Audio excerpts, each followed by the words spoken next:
Bonjour à tous et bienvenue dans cette vidéo tutoriel pour mieux se familiariser et mieux utiliser la base de données UDAF Contact. Je vous propose aujourd'hui de voir comment créer une nouvelle personne et comment créer un nouvel organisme qui, comme vous le savez, sont les deux principales tables de la base de données. Et on verra plus tard à la fin de ce tutoriel comment les relier entre elles, puisque comme je vous le disais, pour dire qu'une personne travaille dans tel organisme, il faut dans un premier temps préciser qui est la personne et donc créer cette personne, ensuite créer l'organisme et enfin relier les deux en disant que telle personne travaille ou a telle fonction dans tel organisme. Tout d'abord donc, comment créer une personne? Tout simplement, donc on clique ici sur annuaire, on arrive à la liste des personnes physiques et on clique ici donc sur nouveau, le bouton nouveau. On arrive donc sur un formulaire, ajout d'une nouvelle personne, et on peut donc choisir ici sa civilité, son nom, son prénom, éventuellement sa profession. Ici il ne s'agit pas de sa profession justement en termes de fonction, c'est plutôt la profession qui va nous être utile pour les administrateurs UDAF, où on doit préciser leur profession pour la base de données réseau par exemple. De la même manière, l'UNAF nous demande lors des déclarations de préciser la date et le lieu de naissance, le nombre d'enfants majeurs et le nombre d'enfants mineurs. C'est donc des informations qu'on peut mettre ici. On précise ensuite quelles sont les coordonnées, donc quelle est l'adresse postale, quel est le téléphone, téléphone fixe, téléphone mobile, éventuellement si la personne a un site web personnel, un compte Facebook, un compte Twitter et une adresse mail personnelle. J'insiste ici sur personnel, c'est-à-dire que si vous avez ici des coordonnées qui sont de type professionnel, mettons sa ligne fixe, son poste de travail, son email professionnel, c'est important de ne pas les renseigner ici, vous les renseignerez plus tard lorsque vous relierez la personne à son métier. Et enfin, vous pouvez préciser ici étiquette tag, c'est-à-dire dans quel domaine se situe, mettons, la personne. En général, c'est pas tellement utilisé pour les personnes physiques, mais vous pouvez quand même le faire. Voilà, donc tout simplement, on termine ici en cliquant sur créer, et on a du coup une nouvelle personne. Donc si ici vous avez des personnes qui existent déjà, ça vous le précise pour éviter de créer des doublons. Youp, mettons Youpi, et puis on va simplement lui créer un téléphone mobile, par exemple. On clique ici sur créer, et donc on a maintenant une nouvelle fiche, Monsieur Mout Youpi, avec son numéro de téléphone. Voilà, un simple exemple. Maintenant, comment créer un nouvel organisme? Un nouvel organisme se crée de la même manière. On va sur la table de l'ensemble des organismes, la liste de l'ensemble des organismes.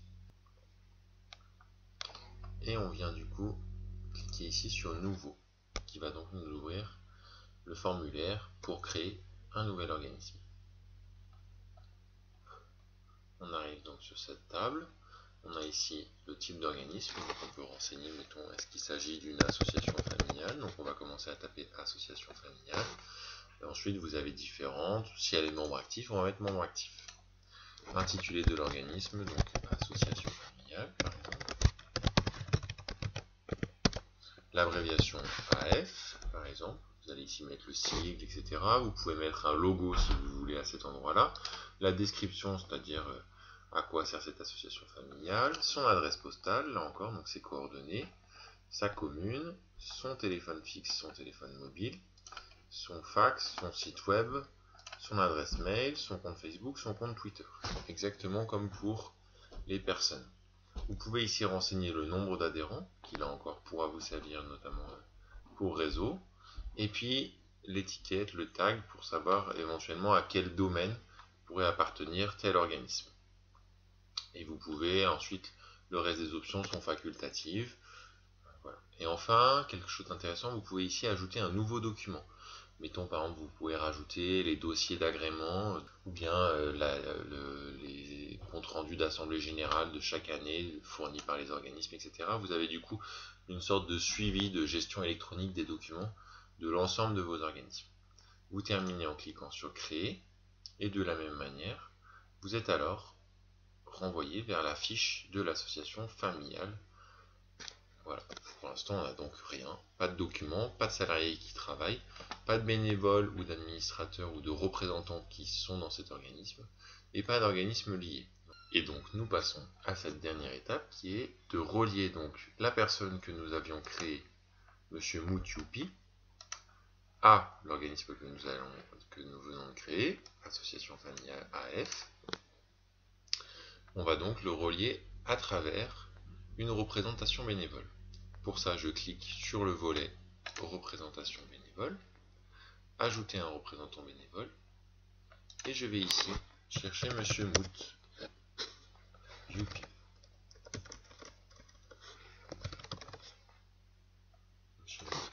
Hop, on clique sur le plus, on ajoute ici, ça nous ouvre un formulaire, et on peut dire donc, est-ce que c'est une représentation? Donc là non, on va plutôt nous ajouter président.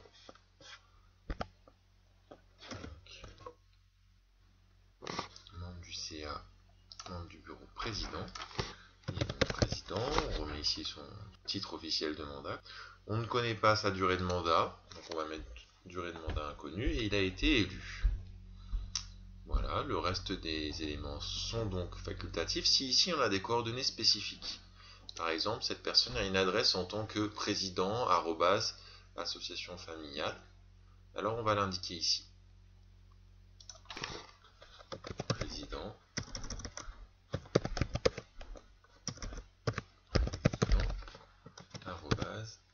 association familiale.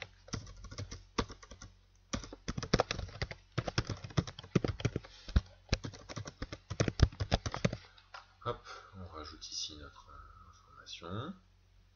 On termine, on clique sur enregistrer. Et donc, qu'est-ce qui a changé? Dorénavant, dans notre volet représentation bénévole, on a du coup Monsieur Moutchoupi qui est membre du CA, membre du bureau président et qui a été élu. Et si on clique ici pour afficher, on voit ici qu'il y a une coordonnée spécifique qui a été rajoutée, président@associationfamiliale.fr. Moralité, quand on voudra écrire à Monsieur Moutchoupi en tant que président de l'association familiale, automatiquement la base de données renseignera et écrira à l'adresse président@associationfamiliale, même si Monsieur Moutchoupi a par ailleurs une autre adresse, ou même si l'organisme association familiale a par ailleurs une autre adresse.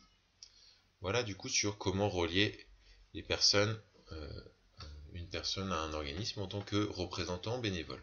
Si maintenant nous voulons dire que Moutchoupi n'est pas un bénévole, un président, etc., mais plutôt un salarié, on va fonctionner quasiment de la même manière. On va aller dans la liste des salariés qui sont donc ici à 0, et on va cliquer sur rajouter une personne salariée. Rajouter une personne salariée de la même manière ici. On va rajouter Monsieur Moutchoupi. On va dire cette fois-ci qu'il est directeur de l'association. Et on va du coup, cette fois-ci, lui créer une ligne personnelle. Mettons en disant que voilà, ça c'est son numéro de poste professionnel, on est bien d'accord. Ici ça va être directeur association familiale.fr. On a du coup la même information qui est rajoutée, sauf que cette fois-ci la personne n'est plus dans les représentations bénévoles ici, mais dans la liste des salariés. Monsieur Moutchoupi est donc avec la fonction directeur. On aurait même pu préciser un service dans lequel il travaille, ressources humaines, comptabilité, etc. Et son email est celui-ci. Et si on clique du coup sur Monsieur Moutchoupi à cet endroit-là, on remarque que c'est la même chose. Cette personne a donc des coordonnées personnelles. Elle n'a plus de représentation bénévole puisqu'on lui a supprimé. Mais par contre, elle a donc une casquette salariée en tant que directeur de l'AF, Association Familiale. Et voilà, on a donc sa ligne directe, etc. Et de la même manière, la base de données, comme on a indiqué des coordonnées spécifiques, quand on voudra écrire à Monsieur Moutchoupi en tant que directeur, il ira chercher automatiquement les coordonnées qui sont associées à cette casquette de directeur. qui ne seront pas forcément les mêmes coordonnées que sa casquette de président d'une autre association ou sa casquette de représentant dans un autre territoire.